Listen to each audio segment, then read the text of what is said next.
ضيفة مهمة نشوفوها لأنها elle fait partie de notre enfance et pas seulement pendant des années peut-être بعد هي تقولنا peut-être des décennies كانت متواجدة في l'image de l'enfance algérienne.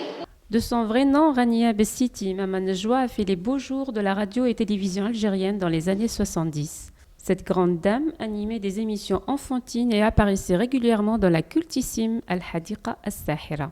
Âgée de 75 ans, Maman Najwa était l'invitée d'honneur de la Nuit du Conte, une soirée organisée par l'établissement Art et Culture de la wilaya d'Alger. La caméra d'AP était présente afin de partager avec vous cette soirée de nostalgie. Fouzia Laradi, attachée culturelle de cette institution, évoque l'attachement des Algériens à l'une des pionnières des émissions enfantines de la télévision algérienne. Qui est Maman Najwa. Et je crois qu'il n'y a pas un Algérien ou une Algérienne qui ne connaisse pas Maman Najwa. On a grandi dans cette ambiance et où on l'attendait chaque semaine, Hadiqa Sahira, ces moments où il y avait plein d'enfants on avait des émissions à la télé, à la radio, et Maman Najwa était toujours là pour raconter, pour donner de la morale, parce qu'on a besoin de la morale. La culture, oui, c'est beau, mais s'il n'y a pas un message dedans, ça va être un peu vide.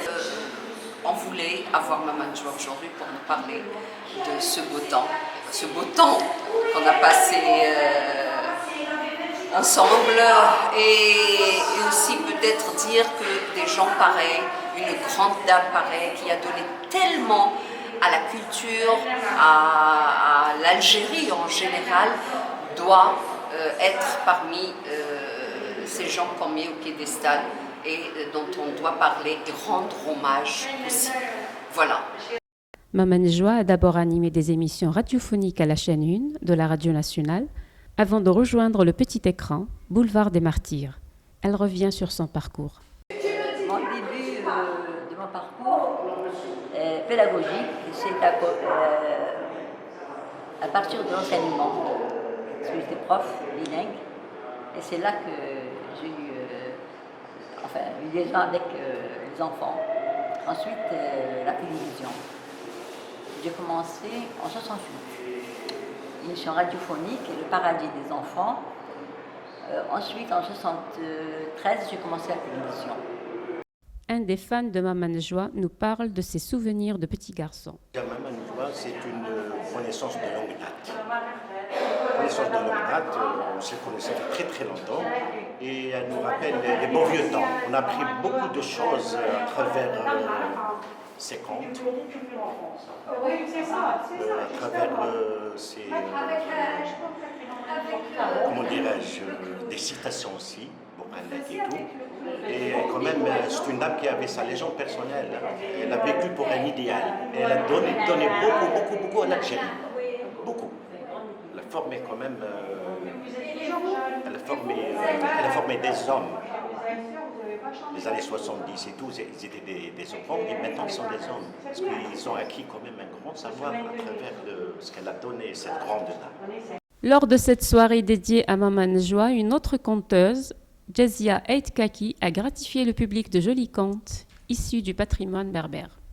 Il y avait la sorcière Imejida, l'ogresse, qui l'a entendue. Elle s'est dit, je vais me régaler avec Belajot. Hein? Il est petit, ses os sont mous, sa chair, elle doit être succulente. Je vais le manger. Eh bien, j'irai lui demander moi aussi ma poignée de filles. Et voilà que Belajot, comme à ses habitudes, sur l'arbre, a chanté.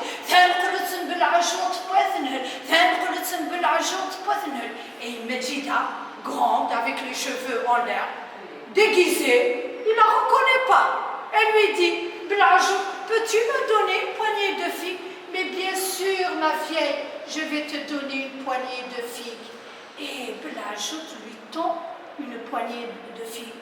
Imejida, qu'est-ce qu'elle fait? Elle attrape Belajot, elle le met dans un sac, c'est une loose, elle l'attache avec quelques feuilles d'oignon. Et elle le met sur son dos.